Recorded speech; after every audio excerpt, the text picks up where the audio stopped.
Special thanks to Darkwolf Solutions for loaning us our guest for today's webinar, Darkwolf, Diabolically Creative. And of course, as always, this All Things Cybersecurity webinar is sponsored by ACI Learning. Make sure to use our discount codes for a discount on your ACI Learning membership. And of course, don't forget about that podcast Technado. New episodes released every Thursday. New one came out today. Hop over to the channel and check it out.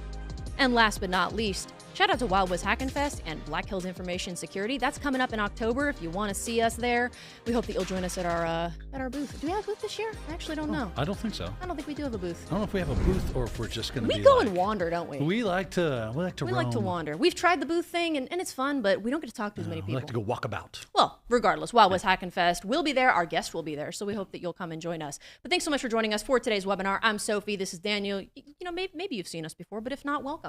We're super happy to have you here. Daniel, I understand that you've been out of the studio for a couple weeks, but you're back now. How you feeling? I'm feeling good. Not perfect, but good. Got had this guy, he was really mean. He whipped out a knife, started cutting on my shoulder. Good thing was I was asleep the whole time. Yeah, that's true. That's true. Yeah, I had surgery, and now I'm in the recovery phase of that. Yeah. But as you'll notice, there's no sling on me right now. That is true. I'm not going to do any cartwheels or handstands. Oh. That's the best segment of the show. Well, then I'd be back getting another surgery if I did that. Okay. Well, if you're here for Daniel's acrobatics, you'll have to tune into the next one, and we'll see if we can get to it. But of course, we all know why you're really here. You're here because hopefully you've got some cybersecurity questions, and hopefully we've got some answers. But we're not going to answer them alone. Daniel, we have a special guest with us today. We have a special guest, and what's really special about our guest today is he's a youngin. He's a youngin. He's a young man, but don't let his age fool you. The man is a master craftsman when it comes to his actual craft, which is finding exploits in Android environment. He works for Darkwolf Solutions, and I'm very, very happy to announce and have on the show today a Mr. Jacob Swinsinski. Jacob, welcome to the show, sir. So glad you can make it today. How's it going? Good, guys. How are you guys doing? Thank you guys so much for having me. You know, it's an honor. I'm glad to hang out with you guys again. It's an absolute pleasure, man. So here's the long story short. Here's how the star-crossed paths met. I go to B-Sides Tampa, right? I'm thinking, I'm going to slide into a B-Sides Tampa. No one's going to know. I'm not telling anybody. I'm just going to go hang out, listen to some good talks. And of course, you know, as soon as they open the gates, it's like, hey, it's Daniel. Hey, Daniel, blah, blah, blah. So I'm like, okay, I'm going to go listen to some talks. So I slide in this talk because it's all about Android security. And I go, I got to hear this. And I knew a bit about Darkwolf. So I go over to this Darkwolf talk, and there's this guy and this lady, and they give this incredible talk about how they're finding exploits and what they know about the Android operating system and how the security really needs some help, and they're doing their best to help find all these issues that are plaguing these systems and the apps that go in there. I'm like, man, that was a really good talk. It talked a lot about, learned a lot of good stuff about mobile devices and Android specifically. Talk gets done, go outside. I'm hanging out with KevTech. Right? We're hanging out in the hallway. Here comes the dude. I'm like, it's that guy. He comes walking over. And then Jacob's like, his name's Jacob. And Jacob says, wow, I watched your stuff. I used to watch your training. I'm like, oh. And then we had this great conversation about his journey into cybersecurity, how he got from being a youngin, fresh out of school, and getting to be a security researcher for Darkwolf. And it was a great story. And I would ask Jacob, if you have a moment, to please give us the elevator story there. How did you get to where you're at today? What is the path that you took? Absolutely. So going down the little bit of my background, it's an interesting one to say the least. So my schooling was primarily in IT systems, but I actually had a focus in cybersecurity. And honestly, I wanted to go into some sort of network security position for the longest time. However, my first two internships were actually help desk positions. And I was in both of those positions for about 3 months each. And long story short, I just ended up figuring out, okay, like this is not for me. I have a way better time breaking code. Or defending systems rather than help desk day to day. And honestly, that's what threw me into the ringer with pen testing, red teaming, and ultimately I ended up diving deep into that just like right during college and everything. So fell down that rabbit hole, OSCP, PNPT, EJPT. Ended up loving all those courses. They were absolutely amazing. And then I ended up landing my first security position like about 6 months after graduating college, and that was at Omarisa. They are a security MSP for school districts in Ohio, and I was a part of the Purple Team, and we set up a variety of cybersecurity awareness training subsets, as well as solutions for each individual school districts. So I spent about 8 months there or so, and absolutely loved it. Tight niched, family oriented type of business. Absolutely loved it. State entity as well. Then I ended up landing a job at Northrop Grumman down in Melbourne, so that required me to leave Ohio. And ultimately, that was my introduction into DoD based work. I fell out of that job for, like after about 7 months. It just wasn't what I was looking for. And then also, I ended up getting my first security researcher position at SOC LLC. We're focusing on IoT embedded and Android based targets. Absolutely opened up my eyes to a whole new realm of possibilities. And let's just say I thought pen testing was end all be all until I discovered vulnerability research. But now that I know that REVR, which is reverse engineering or vulnerability research, actually exists, there's no going back. Yeah, and now I'm at Dark Wolf Solutions. So. That's one of the reasons I was so glad to have you on, is because we've had plenty of pen testers and red teamers and some blue teamers, but never anyone that this was their main profession. And I thought it was, I found interesting about your story is that you were a pen tester at Northrop Grumman, and you were like, yeah, it wasn't everything it was cracked up to be. And that's fine, right? Like, maybe it is everything it's cracked up to be for somebody else. Mm-hmm. But I love that you were true to yourself and said, you know what? I feel like I haven't found my calling yet.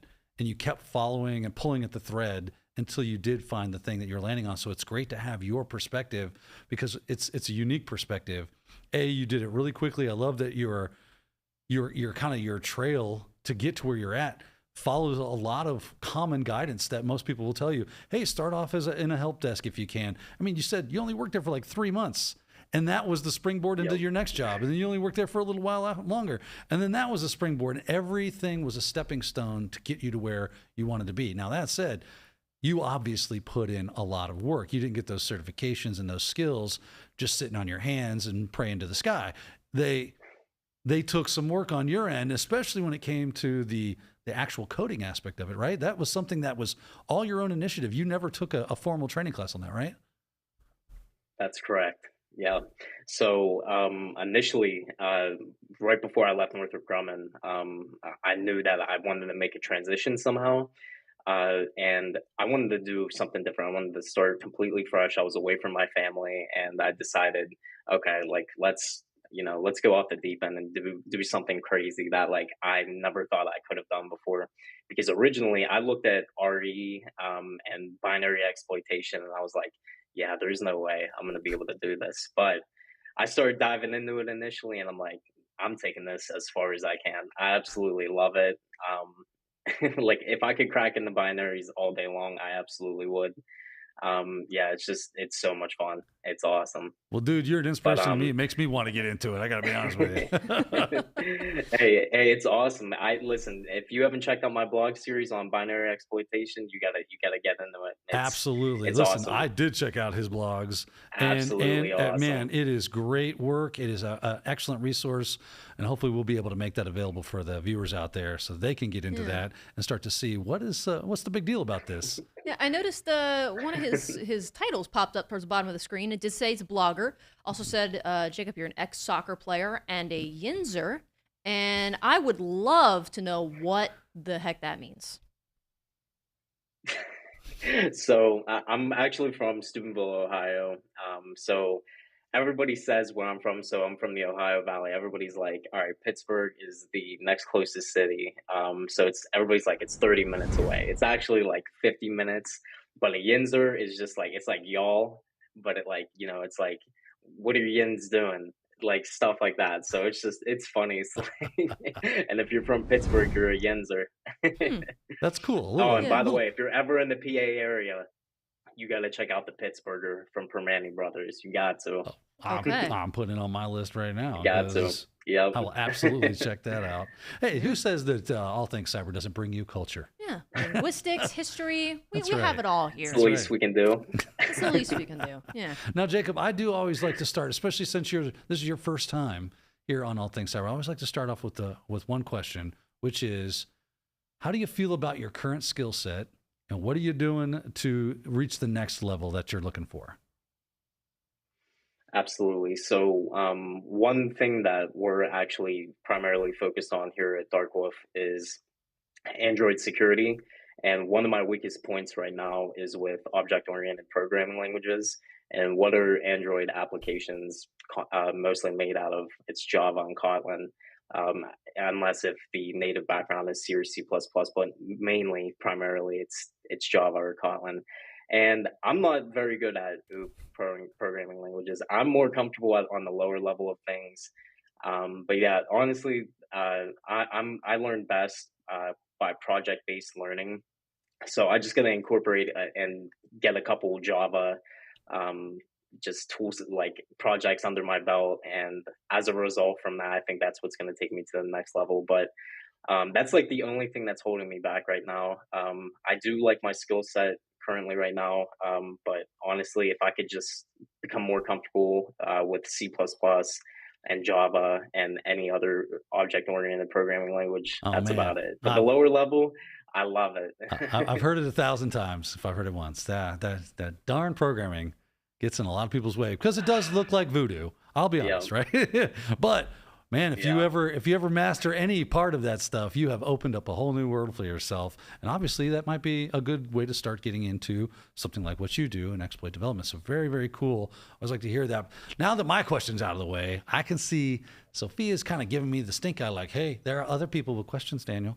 How about we let them ask? Was it the foam at the mouth that Let's gave it hear away? it. Yeah, The I rage in think my that eyes. she was doing this off camera at me. I didn't know if she was wiping something off her neck or. Yeah, what. my smile says hello. My eyes say murder. So we do have, we've got folks on Zoom watching. We got folks on YouTube and LinkedIn. So we got questions coming from all over the dang place. But we'll start with one from Zoom, if it pleases the court. If it pleases the court. If it pleases the court. Well, So- we approach the bench. Okay.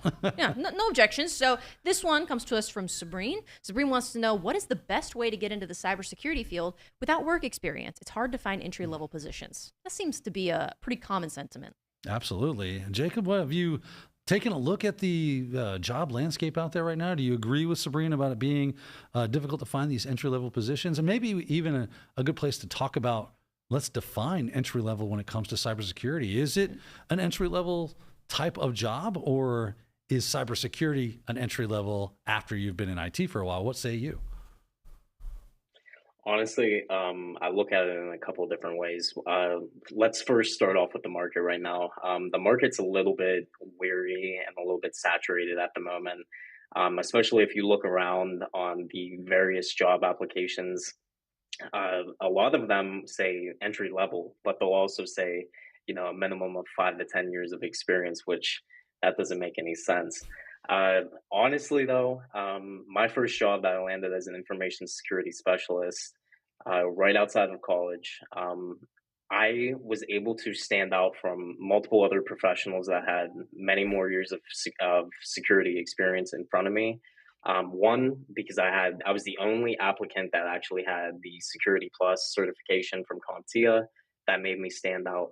Also, I had a GitHub loaded with quite a bit of code and quite a bit of projects, as well as a lot of different, just like honestly, if you can go into an interview and talk about multiple different things that you're passionate about, and people can actually see that spark in your eye, it's going to make you stand out. And honestly, I think it's achievable without any formal experience. It's just going to take a little bit of grit and a little bit of hard work, but you can do it. Oh man, I love this answer, Sophia, because he talks about Security Plus, right? Mm-hmm. And it's really easy for people to think and kind of look down their nose at Security Plus as, oh, it's this CompTIA cert. It's basic. That's a basic cert right there. And you know what I mean when I say basic, right?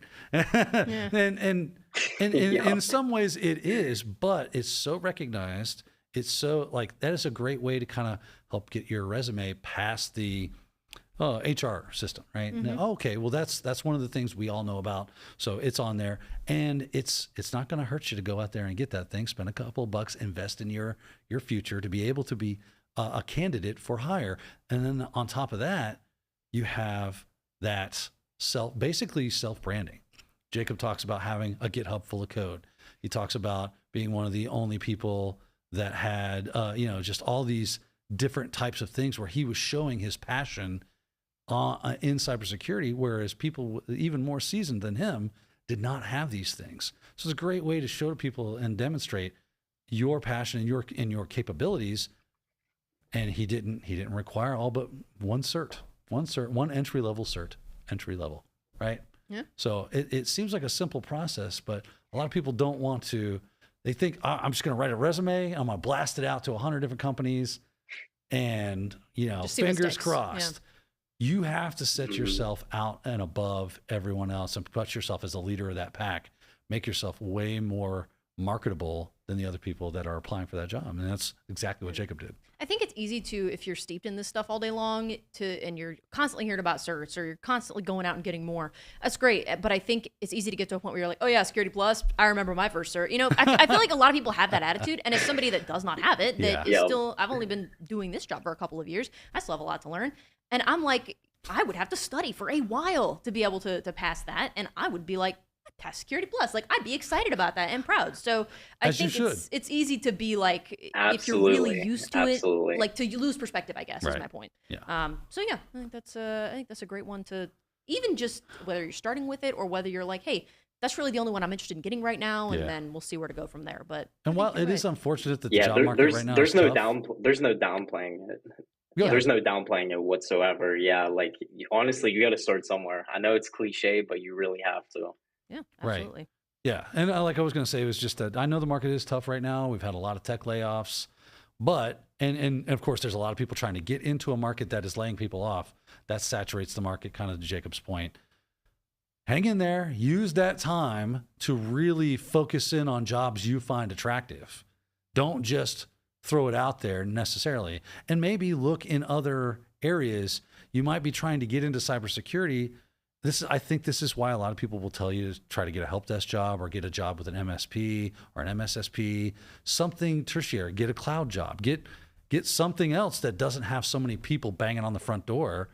And so get a couple of cloud certs and reach out there and go, hey, I'll be a cloud admin. Plus, I'm super into security. And they go, oh, you are? You want to get a certification on that? And then you start showing everybody in the world that you're interested in that. Now you're taking the side path. Look at Jacob's path, right? Started as a help desk, used that as a springboard into an MSP, used that as a springboard into pen testing, used that as a springboard. You see how this works? It might not be, learn skills, get cert, pen tester. It does happen, but it's not the norm. Yep. Okay. At least not in my experience. I have totally seen that happen, but I've also totally seen way more people take more of a jumping path from one job to the next and gaining skills, and learn, basically networking as well. Don't forget networking. Go on LinkedIn, go to conventions and stuff like that, and meet people. And then all of a sudden your name is on their lips when it comes to, hey, I know someone that could fill that job. Yeah. So it's a great way to go. That is true. That's a great point. Well, we do have several more questions. This next one, it's having to switch gears a little bit. And, we've seen that Jacob's got several interests here. He's a cybersecurity dude, but he's got some other skills here in his past. So Kathy from Black Hills wants to know who would win in a 1v1 penalty shootout, Zach Hill or Jacob Swinsinski. I'm curious. Does Zach play soccer? I don't know. You're asking the wrong girl. I have no idea. That has never come up in any conversation with me and him. So, no, I mean, my money's on Jacob at this point. We do actually have video. We've got video proof that this is a skill Jacob has. So let's take a look, shall we? Is he gonna fall on his face? Look at that.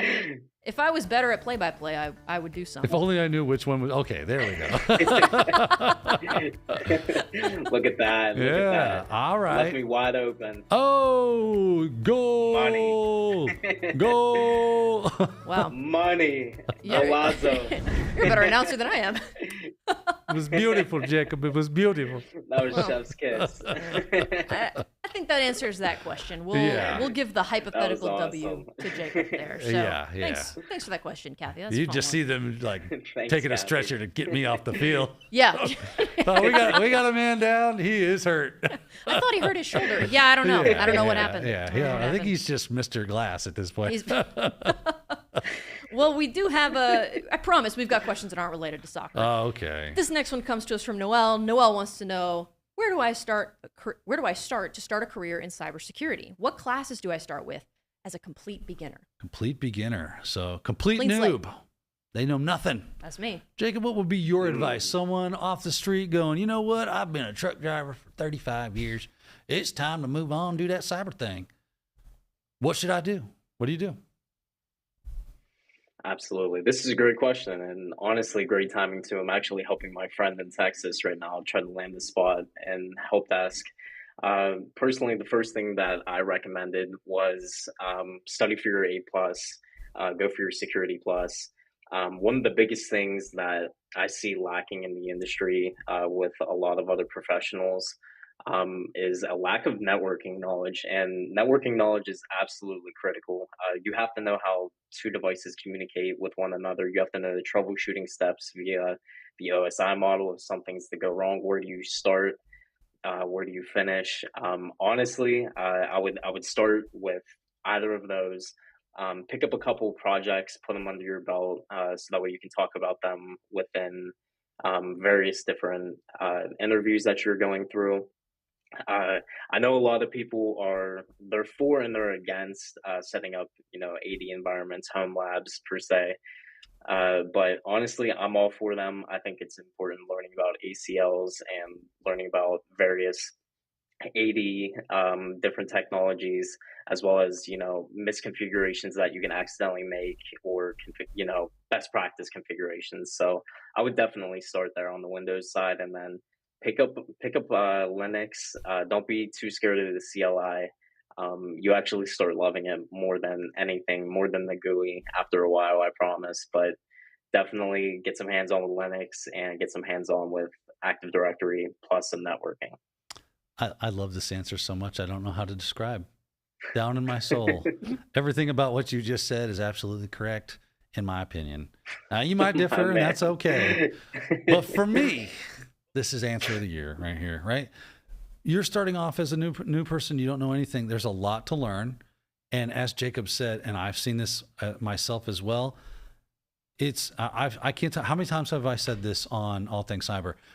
It's a real temptation to try to run a straight path to the finish line and not take the beaten trail that has been given. You said that to me, most of us. like Yes. directly. But the problem with that is, and yeah, you might be able to do it. You might actually be able to run from the start to the finish line and bypass all the other little obstacles that have been set in place and land on there. The problem with that can become, not will, but can and does, that you don't know certain technologies. And now there you are neck deep in it, and people are looking at you like, how do you not know this? This is not entry level stuff. This is the fundamentals. And I think that's probably why we see job postings that say entry-level cybersecurity must have 5 years, because they've expected you to know a thing or two about a thing or two before it starts getting into the cybersecurity side of things. So if you don't know, if you don't understand little things like port forwarding and NAT and all the wonder, like how routing tables work and how VLANs work and all the fun stuff that goes along in there, you're going to have a hard time figuring out how to make your attacks work or how to defend them, because you don't know what they do. So I'd hate to see that for you. And then, of course, just picking up Windows and Linux is a no-brainer, because these are the major systems that you're going to be encountering on an everyday basis. If you don't know how to use them, please tell me. I have yet to figure it out. If you know, I would love to hear. How are you supposed to secure or hack those things if you don't know how to use them? That's just a question I've always had. So don't skip those fundamentals. And then from there, then start working on the security fundamentals. You're going to pick up a few security things along the way, honestly. You're never going to be devoid of. They're always kind of lurking there, and they show themselves from here and there. But then after that, those fundamentals are there. You then go, okay, now let's focus on those things that popped up, moving into something like Security Plus to help you, give you a roadmap of what things should I be studying? What are the pieces of the puzzle that I should have already squared away before I move on to, okay, now I want to hack stuff. So that is a phenomenal set of advice from Jacob. I am Daniel Lowrie, and I approve this message. We need a flag waving behind you. Where's the screaming eagle? We need Christian to come in That's here right. and do his eagle sound effect. Well, yeah, I think that's as good an answer as any, and that seems to be the consensus. There's no one right way to do it, but most people agree. Like, get the basics out of the way. You know, there's stuff that it's very, very helpful to learn and know rather than trying to skip around and skip ahead and get right into the hacking, if you will. Yep. But we do have some other questions. A lot of the questions I think that we get are along those lines of as a beginner, as an entry-level person. So this person, it sounds like, is looking at getting into cyber. It isn't sure if it's right for them. So John wants to know, what kind of person does well in cyber, and how do you know if it's right for you? We're getting to the what kind of nature should they have? Their right? inner person, right? It should be. I feel like I've heard you say before that if you have a natural curiosity or you want to know how things work, you want to learn, that is a really big help. That's definitely, it does seem to be. Jacob, you seem to be that way, obviously, right? Because you said these things interested you and you just started learning them because it was interesting, not because you were trying to, reach for some, cool job or salary expectation, but because it interested you, right? Absolutely. One of the biggest things that I told you at Hack SpaceCon was I just wanted a challenge, and I also found something in addition to that is super interesting to me, and that just let me, make blog posts, go all the way in on it, try to give back to the community, so to speak. And like I personally feel like it's for anybody, whether you're an introvert, whether you're extroverted. It doesn't matter. Like if you have the willing to learn, you're coachable, and like you just absolutely love learning about things, and your curiosity is just like unbelievable, high levels all the time, like mine is, especially for REVR. There's nothing that you can't do. There absolutely isn't. I have the IQ that God gave a sweet potato, and I can do it. So. If I can do it, anyone can figure this out. Man, plus them crayons are delicious.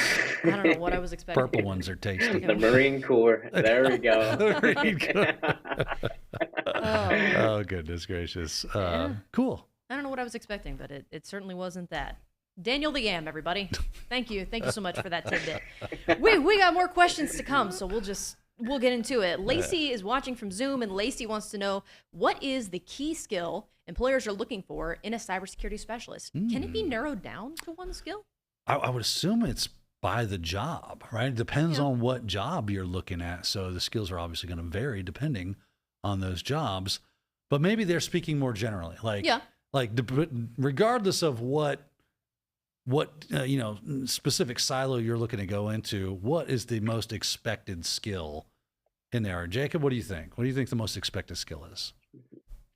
Honestly, I think a thorough understanding of security controls with a mixture of as a little bit of a networking background in the middle. And then honestly, like high level understandings of best practices to follow suit in various environments. And I think that's the number one. I know that's like a couple different things, but I think that is the best way to narrow it down. Oh man, you really want to grab a cyber job? I'm gonna give you the cheat code right here. Go learn like PCI DSS, like download that and just like absorb it, right? Go grab GDPR off their website and just study it like it's the gospel, right? And if you become an expert in that kind of stuff, you'll have to beat them away with a stick. Yep. They'll be throwing jobs at you, right? Because it's NIST standards. Cool. Yeah, super hard to know that stuff because Yes. it's not fun. It's not fun to sit there and read about, well, how should your network look and what kind of security controls and what are the regulatory items that got ISO 27001? Are you kidding me? SOC 2 certification? Man, that stuff right there make you want to drink battery acid. But it's absolutely necessary in today's security environment. So if you become an expert on that stuff, you are in a very exclusive club. And that's going to help you stand out and be much more marketable. Yeah, that seems to be the consensus. You started to go a little negative on NIST there. I was going to be like, Jerry Ozier would like a word with you. He's going to come knocking at your door. Yeah, he's making GRC. How does he put it? GRC master. Oh yeah, well, I think he says making GRC socially sexy. acceptable. He says making it sexy. No. See, I said sexy to him one time, and then he goes, "I don't know about that." Oh, socially really? acceptable. Who was And that's what he said. Okay. Yeah. Maybe it was GRC socially acceptable. Maybe it was Kathy that said that. I don't remember. Yeah. But yeah, okay, fair enough. Socially Yeah. acceptable is probably, we should leave the bar there. Yeah. I'm also receiving word that, Daniel, we should probably give a disclaimer. Don't drink battery acid. No, don't do that. Don't do that. Don't do that. You know, That was a metaphor. Not recommended. It's an analogy. Don't drink battery acid. This is all hyperbole. Yeah, don't kill your neighbor. All that stuff. All that fun stuff. I like how we have to tell people not to do that nowadays. It's like, we don't need a lawsuit. that will hurt you, Like, right? come on. Common sense out the window. That is true. We don't need a lawsuit. You got people right now with shot glasses and battery. Like, I was getting ready to do this. No? Oh, okay. I guess I'll put that away now. Well, Daniel, people do. They do listen. If Dan does it. Yeah, they listen to what Dan you does say. it. Man, like the the way Dam. it sizzles on my teeth. Oh, God. All right. Awesome visual. People do listen to you, Daniel. People take what you say to heart. Goodness. We on a little more of a positive note, somebody in the chat said they started a year and a half ago with the help of Wes Bryan and this legend, Daniel Lowrie, and passed Network Plus, Security Plus, and yesterday OSCP. They said thanks, Wow, Daniel. good for them, man. Good for you. That's awesome. It's awesome. Lackey or Congratulations. Lakey. It's spelled L-A-K-I. I just don't want to mispronounce it. So congratulations. That's yeah, pretty cool. way to go. That's a nice feather in your cap right there, and you should be proud of yourself for getting through that. It was a nice positive thing that didn't Yeah. have to do with drinking battery acid. So I figured I would throw it in there. But I thought we were talking about that anyway. on the negative side of things, we have another question here. Ray wants to know, Jacob, what negative effect has AI had on your work? Good question. Jacob? That's a great question. He's like, honestly. Hold on, let me okay. ask ChatGPT Yeah, I what negative so- effect it's had so- on my work.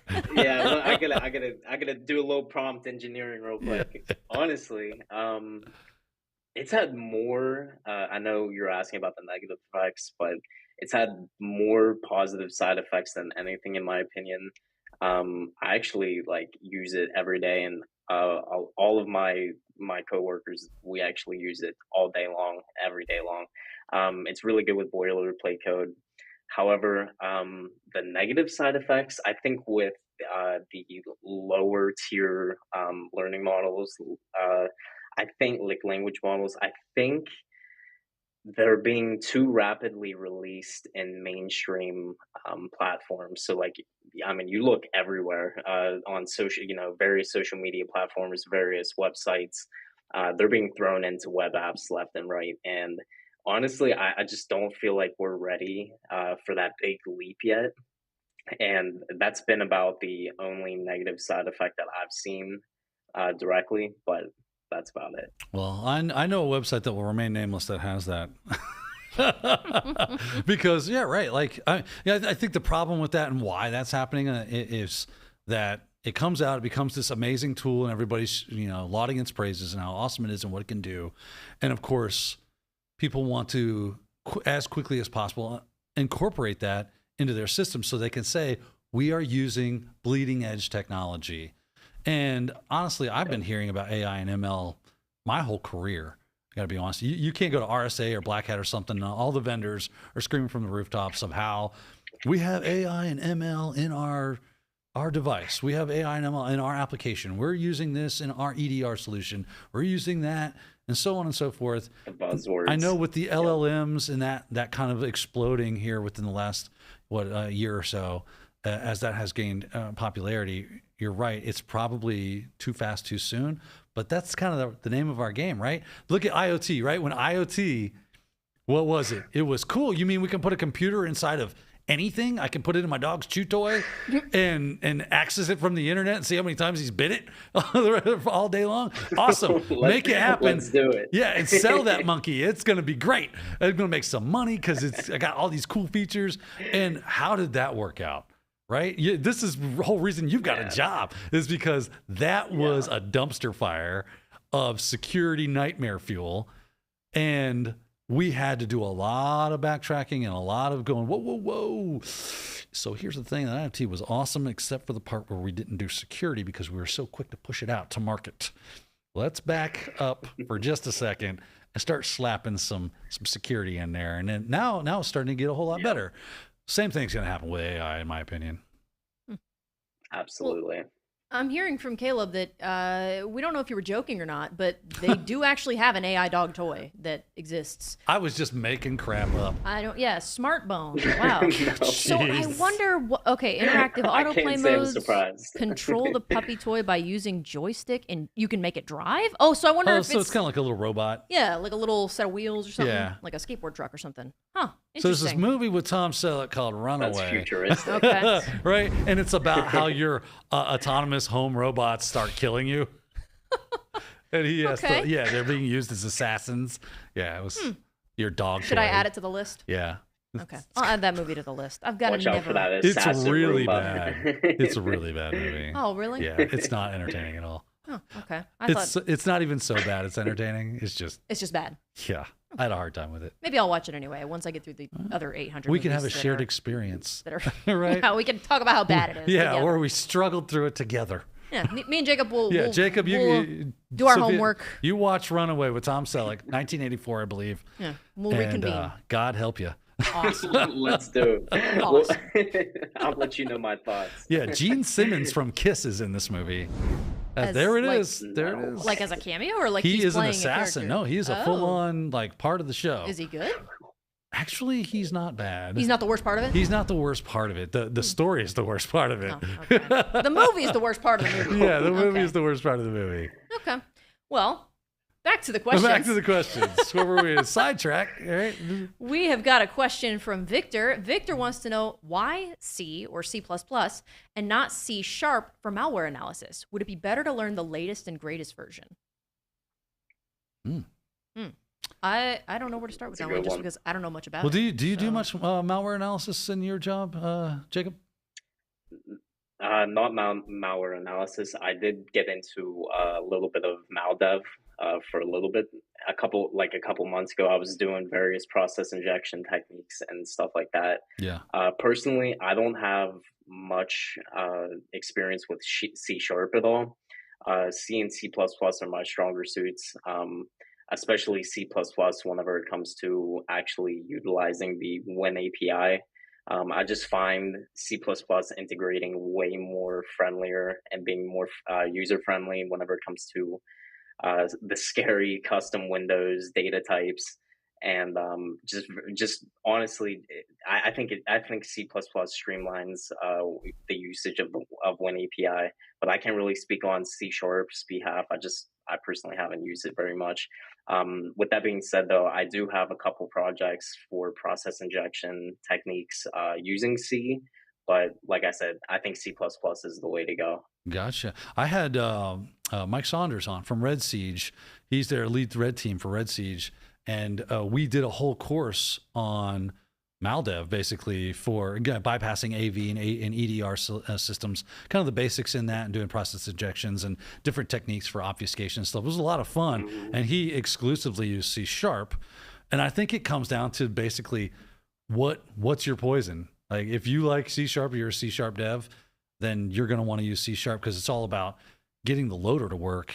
And if you're more comfortable in C#, then that just makes sense that you would build in C#. If you're more comfortable in C or C++, it just makes sense you build your loader. I use Go for the most part, so I would build my loaders in Go, and that way I can get my shellcode to run. So I think that's probably what it boils down to. What are you comfortable in? And when you're reverse engineering malware, that malware may be written in a specific language like Python or something, or NIM or Go or Rust or something that you would probably want to steer into if you were doing malware analysis. But if you're just reverse engineering malware binaries, it's your strong suit, is C or C++, and I would assume that's what you would use. Yeah, absolutely. Yeah, honestly, you just got to pick. I've come to realize, especially after escaping quote unquote tutorial hell, whenever it comes to learning these various skill sets, you just want to pick. There's no right or wrong answer to that.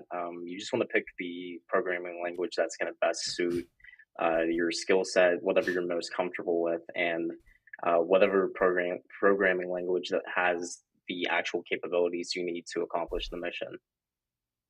Agree. Agree to agree? Agree to agree. Right here. You heard it first. That's a Daniel classic. I think my arm just dislocated. Oh, just awesome. Yeah, if you need to take a break, live. Well, I'm getting to where it's feeling better, so I forget that it's hurt. Yeah. Yeah. And then you go like, record pain. Well, if you need a break to stretch your arm, you just let us know. Yeah. But don't worry, we are coming up close to the end here. We're past the half hour. We are going to do one more question in our standard format, and then we're going to get into rapid fire, which we'll talk more about in a second. But first, we got one more question before we get to that. Sarah wants to know, how do I become a part of the cybersecurity community so that I can network and meet new people? This is a phenomenal question right here, because this could be, honestly, your key into the system. And Jacob, I can't wait to hear your take on this. When I was coming up, like, to get access to anything meant you had to know the right person or sit around and eat the dust of everybody's feet until they found you worthy enough to allow you in. So there was a lot of gatekeeping when I was coming up into stuff. We don't see so much of that now, but it still is very helpful to find very lively, vibrant communities of people that are sharing different resources and tutorials or just blog posts and just all the good stuff that's out there, because it's really hard to find some of it. It's not that it's not out there, it's just difficult to find it. So finding a good community of people that are constantly throwing these things into some forum where you can see them and benefit from them is absolutely key to doing well in this industry. Jacob, am I right or am I wrong on this? Where are you at on this? And do you have any good resources for us that we can all take away and go, hey, I got to go join that. I got to go be a part of that community? Yeah, absolutely. First off, that's a great question, Dan. I fully agree with you. So honestly, what I recommend to everybody is, first off, find your niche. Like, find something that you're super curious about. Find something that's always on your mind. You're always curious about, and just what I always tell people to do is take it to the next level. So, go and make a blog post about it, go and find blog posts about it. And then based off of those blog posts, see what you can improve on top of that. Also, there's various Discord servers that you can join for whatever you're interested in. I know for me personally, I have my own, which is Elite Safe House. Also, there are a couple more. There's REVR servers. There's binary exploitation servers. There's Hack the Box servers. Also, a lot of people are sort of against it, but LinkedIn has paid massive dividends to me. Having just a face on LinkedIn, contributing to the community, giving back, so to speak, sharing resources, reaching out to people, just DMing them. I just don't be afraid to reach out, because in my experience, everybody is unbelievably friendly and always willing to help people. So I'm always willing to help people, at least, and especially like reaching out to Dan at the security the security conventions and stuff like that. Go out and network. Don't be afraid to go shake hands, go talk to people, go up to people, because prior to B-Sides Tampa, I didn't formally know Dan whatsoever. So the way I met him was immediately right after the talk, and I was just like, hey, I used to learn off of you in college. Which is crazy. Right there, that was it. Yeah. So, it's honestly, yeah, just find your thing. That's right. That's what I said. Bunch of good Discord servers out there. Find those. I would love to second you on the LinkedIn. LinkedIn for me, I know a lot of people tell you go Twitter or X, Twix, I guess. We'll go that way. We'll make that combination, right? And that it is great. There's a lot of good information that does get disseminated through Twitter or X, but do not discount LinkedIn. If you train that algorithm just right, it will show you all the things that you want to see. It will get you in the path of the people that you want to be in the path of, and that you can connect with and you can follow. It's a really good platform for this. You just have to train it. Just have to do your due diligence and telling it, I like this and I don't like that. And you will start to see a lot of really good resources. I also like to say that Reddit has a /r red team sec, I believe it is. Yeah, red team sec.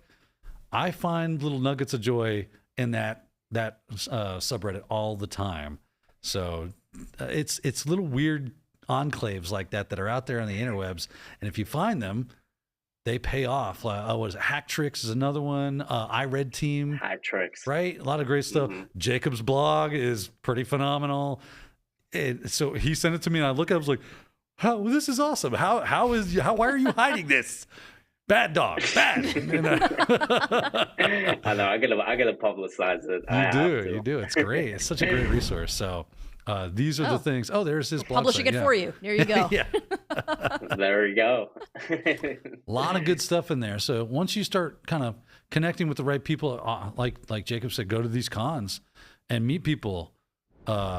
It's a great way to just build that personal network.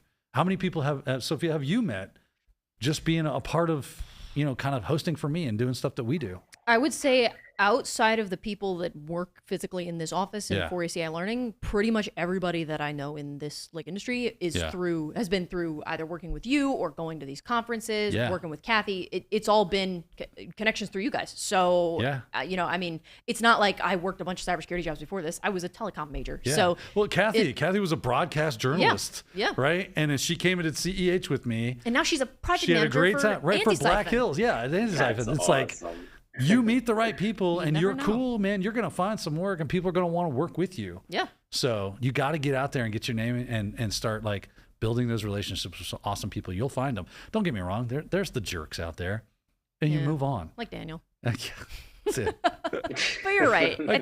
You're always going to see like YouTube comments and stuff. There's always going to be some, but you're always going to the haters. naysayers. You're going to run into haters. The trolls. You're what are always you gonna doing have the here? You don't trolls. belong here. The You can't, But anybody that I've ever talked to directly at a conference or through one of these webinars, they've been nothing but encouraging. Yeah. And hey, if you want to do it, you absolutely can do it. It's not that it's not going to take work, but go for it. What can I do to help? That's always been the sentiment. So I think it's great. It's a very positive community overall, which is nice. Very much so. We're fortunate in that respect. We do have a question coming in, this just in, from the control room. Kendall wants to know, Jacob, how wide is too wide of a computer monitor? And, I don't really know what she's getting at there. I'm sure I'll find out.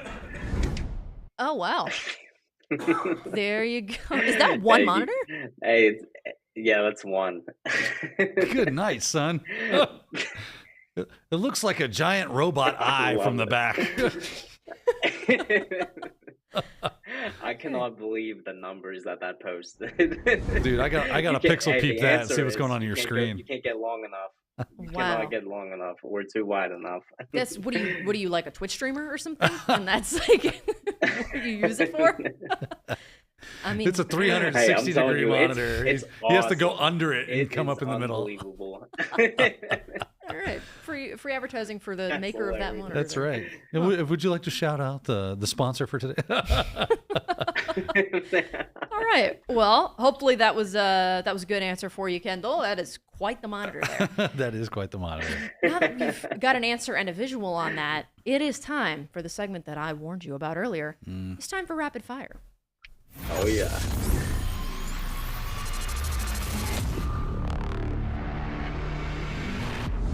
We went over this with Jacob before the show started, but if you're not familiar with this, Jacob and Daniel, and I guess me if I have something to contribute, are going to have 30 seconds to answer each of the upcoming questions. There will be a timer, and there will be a sound effect played when the timer runs out. So, you guys ready? Let's go. All right. Let's go. This first one comes to us from Alan. Alan wants to know, if one were to set up a home lab, what would you suggest they start with? Jacob? VMware Workstation Pro. There's a couple different ways that you can go about getting it. A couple free trials that you can get. A couple lesser than legal ways of going out and getting that. But It is absolutely that's what I use from device to device. Go out and use it. Also, check out ESXi from VMware. Crucial. And then once you get that going, I would get a Windows Active Directory domain controller and a client plus Kali Linux and probably WebSploit framework. All right, well, you put us over time, but we'll allow it. Next one, to be a decent, in quotes, cybersecurity analyst, what language models should one be familiar with? Ooh. Jacob? Good question. Probably what? That's a good one. The OG? Definitely. So I'm thinking like, I'm thinking OG, 4.0 even. Honestly, whenever you're making boilerplate code, 4.0 is just, it's unbelievable. You can with decent prompt engineering skills, you can whip up boilerplate code like that. It's actually super impressive. So check it out. Yeah. All right. Anything to add, Daniel? We're out of time, so it doesn't matter if you do. That was my answer. Yeah, so. that was it. Okay. Next one, how do you know when you are ready to take a CompTIA exam and pass? The answer probably varies on this one, right? Yeah, this is subjective. But ultimately, I would say when you feel ready, right? If you feel strong in those things, you're looking at practice tests, you're looking at any of the topics in the domains that, because, CompTIA publishes all the domains and the objectives that go with it. And you're seeing that and you're like, I feel strong on that stuff. That's when I would go. And try to get ahead if they have like a 2-for-1 sale. That way you can just fail forward. All right. Jacob, anything to add? Yeah, definitely go over a couple Quizlets on those domains like Dan was talking. There's a couple other resources. Watch some YouTube videos. And like Dan said, if you feel comfortable about it, go for it. It really is about a feeling. Sometimes you get a good feeling, a feeling you never ever had before. I'm hooked on a feeling. There's another one. It's more than a feeling. All right. Next question. Are there any niches to cybersecurity that one might be able to get into to stand out in the job market? Or niches. I think it's niches. Depending on where you're located. Yeah. Jacob, what say you? Honestly, there's so many. So cybersecurity as a whole is such a wide array. It's a wide spectrum. Personally, find something that you absolutely love. I mean, you have developing, you have programming, you have security in general, you have IT, vulnerability research, reverse engineering, IoT, you have embedded development. So like I said earlier, find something that you're crazy about and go and be able to talk about it during an interview, and you'll be good to go. I would say cloud security. That's a good one. Yep. Okay. Cloud. Yeah. Fair enough. All right. This next one, Daniel and Jacob, if you were at the beginning of your cyber career, would you job hop as much as possible or stay with one company to learn a lot? Jacob, what would you do? So honestly, it's the 21st century. There's no such thing as job loyalty anymore, unfortunately. You get to do what's best for you. You get to be a little bit selfish. Just like me, I left a job that I absolutely loved and adored to go to Florida for Northrop Grumman. And I ended up not liking that job whatsoever. But I just used it as a stepping stone, and just know that things aren't permanent. They're never forever. So I would say as long as you're getting value out of the job you're at, you can stay with it. And if a good opportunity pops up, go for it. Right. Because it could be a great stepping stone. So it's not like, hey, I want to job hop all that I can. But if opportunities arise, you got to strike while the iron's hot. Sure, don't job hop to job hop, but don't pass up an opportunity Absolutely. just to seem like you're being loyal. Yeah, that makes sense. This next one comes to us from Rob Clark. Rob understands no drinking battery acid, but what is your stance on Tide Pods? They are delicious. No, I'm kidding. Kidding. I don't know. Maybe Jacob disagrees. Yeah, Jacob? Yeah. Jacob, when you eat Tide Pods. Oh, I mean, honestly, like, I'll just sneak into the laundry room in the middle of the night and just start just engulfing Tide Pods. Yeah. Wow. All Sometimes right. you gotta wash it down with some battery acid. There you go. ACI does not endorse or promote any of the opinions expressed here. You heard it here first. Tide Pods. That's right. The forbidden gummies. All right. We got a couple more to go before we finish up this segment. Another Jacob that's joining us from Zoom wants to know they currently teach computer science in K-12 with a master's in education, but they're looking for another degree. So what are your thoughts on a master's in tech management or any other suggestions? Jacob asked this question of himself. Hi, Jacob. He's I'll in start the with chat you. right now. Yeah, weird. Doubled up. I'm like, weird. Honestly, I feel like like a master's degree in our field of cybersecurity, it's not entirely worth it.